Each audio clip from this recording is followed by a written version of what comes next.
Olá, pessoal. Vamos lá aí para mais uma explicação sobre as atividades de matemática. Nós temos aqui a atividade 4, que é uma atividade simples, que pede simplesmente que você faça uma leitura do conteúdo do livro, lá o conteúdo falando sobre ângulos, onde você vai fazer a leitura das páginas 141 até a página 145, para estar aprofundando aí os seus conhecimentos sobre ângulos. De modo que essa leitura, ela vai aprofundar aquilo que você já aprendeu na atividade anterior, sobre como se forma um ângulo, sobre alguns tipos de ângulo. Então, caso você tenha dúvida aí durante essas leituras, você pode estar entrando em contato. Nós vamos aqui logo para a atividade 5, onde na atividade 5 a gente vai retomar aí algumas questões sobre medidas de comprimento e a gente vai relembrar algumas medidas do sistema métrico decimal, bem como suas equivalências e símbolos. Dentre as medidas de comprimento, nós temos aqui o quilômetro, com o símbolo km, onde 1 quilômetro ele equivale a 1000 metros. Nós temos o hectômetro, o símbolo HM, onde um hectômetro equivale a 100 metros. Nós temos o decâmetro, com o símbolo DAM, onde um decâmetro equivale a 10 metros. Nós temos o metro, a principal medida de unidade do sistema métrico decimal, onde o símbolo é M, e o metro equivale a 100 centímetros, onde temos também o centímetro, com o símbolo cm, onde um centímetro equivale a 10 milímetros. Então, essas são aí as principais unidades de medida do sistema métrico decimal, com seus símbolos e suas equivalências. Revisando aqui, 1 quilômetro equivale a 1000 metros, um hectômetro equivale a 100 metros, um decâmetro equivale a 10 metros, um metro equivale a 100 centímetros, um centímetro equivale a 10 milímetros. Então, temos aí as principais unidades de medida do sistema métrico decimal, seus símbolos e suas principais equivalências.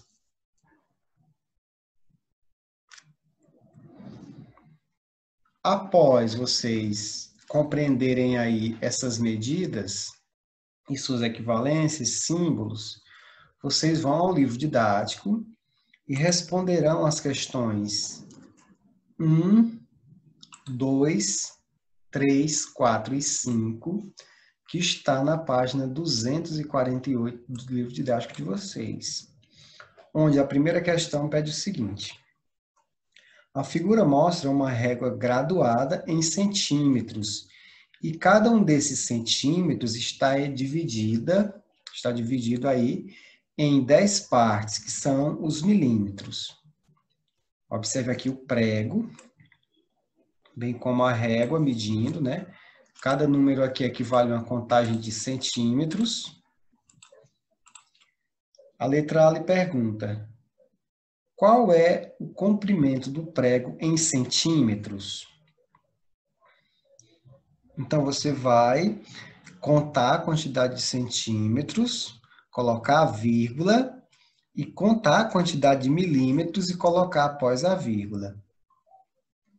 A letra B pergunta: qual é o comprimento do prego em milímetros? Então, você vai fazer um somatório aqui, lembrando que cada centímetro equivale a 10 milímetros, e fazer aqui a contagem e acrescentar. Você vai contar aqui os milímetros que esse prego mede. Isso na questão 1. Na questão 2, pede o seguinte: faça uma estimativa do comprimento de cada um dos segmentos. O que é uma estimativa? Uma estimativa é uma média, é uma base, como o pessoal mais velho fala.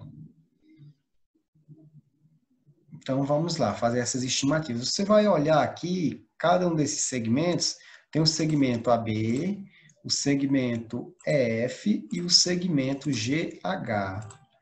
Você vai medir essas linhas aí, esses segmentos, fazer uma média de quantos centímetros mede cada um. Você vai fazer isso de cabeça, você vai imaginar uma determinada medida para cada segmento desse.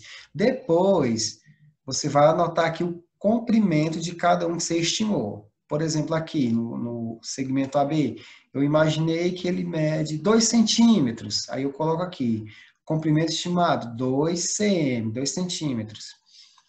Aí, depois que eu coloco aqui as estimativas de cada segmento, eu vou medir com uma régua. Vou pegar uma régua e vou medir cada um deles. Aí eu coloco aqui a medida exata, o comprimento medido com uma régua de cada segmento. Aí a última pergunta, você acha que fez boas estimativas? Você vai comparar e dizer se sim ou se não. Nós temos aqui a questão 3, para você fazer estimativas. Lembrando que estimativa é um cálculo, uma média que você faz de mais ou menos, que medida mede, por exemplo, o comprimento de uma formiga. Você vai dizer mais ou menos quantos centímetros mede uma formiga. O comprimento de um gato, o comprimento de um lápis, o comprimento de um automóvel. Aqui você já vai ter que usar uma outra unidade de medida, como por exemplo metro, né? A letra E, a altura de um prédio de 10 andares. Também você vai utilizar a unidade de medida metro. Você vai fazer essas estimativas aí. 4 tem uma situação problema, onde diz o seguinte: uma folha de cartolina tem 1 milímetro de espessura. Identifique a altura de uma pilha. Uma pilha são várias folhas de cartolina empilhadas em cima uma da outra. 10 folhas de cartolina. Mede quantos centímetros? 20 folhas de cartolina. Mede o quê? 200 folhas de cartolina. Qual seria essa medida? 2.000 folhas de cartolina. Qual seria essa medida aí dessas folhas empilhadas? 5. Veja a seguir os números de uma competição de lançamento de peso. Os resultados obtidos pelas 4 primeiras classificadas foram os seguintes. Rita arremessou a uma distância de 9,23 metros. Clara arremessou a uma distância de 8,4 metros. Ana arremessou a uma distância de 9,37 metros. Paula arremessou a uma distância de 8,35 metros. Aí você pode questionar, professor, e essa vírgula? Essa vírgula aqui, por exemplo, no arremesso de Rita, ela arremessou a distância de 9 metros e 23 centímetros. O que está após a vírgula é centímetro, tá bom? Clara arremessou a uma distância de 8 metros e 40 centímetros. Ana arremessou a uma distância de 9 metros e 37 centímetros. A Paula arremessou a uma distância de 8 metros e 35 centímetros. Aí você pode ter uma dúvida. Professor, mas e a Clara, não é 8 metros e 4 centímetros? Não. Para ser 8 metros e 4 centímetros, seria 8,04. De acordo com os resultados acima, copie e preencha o quadro. Qual destas ficou em primeiro lugar? E você vai colocar aqui o nome da pessoa que ficou em primeiro lugar. Observar essa tabela. Em segundo lugar, quem ficou em terceiro lugar? E quem ficou em quarto lugar? Então, espero aí que vocês tenham compreendido as explicações e fico no aguardo para tirar qualquer dúvida que aparecer.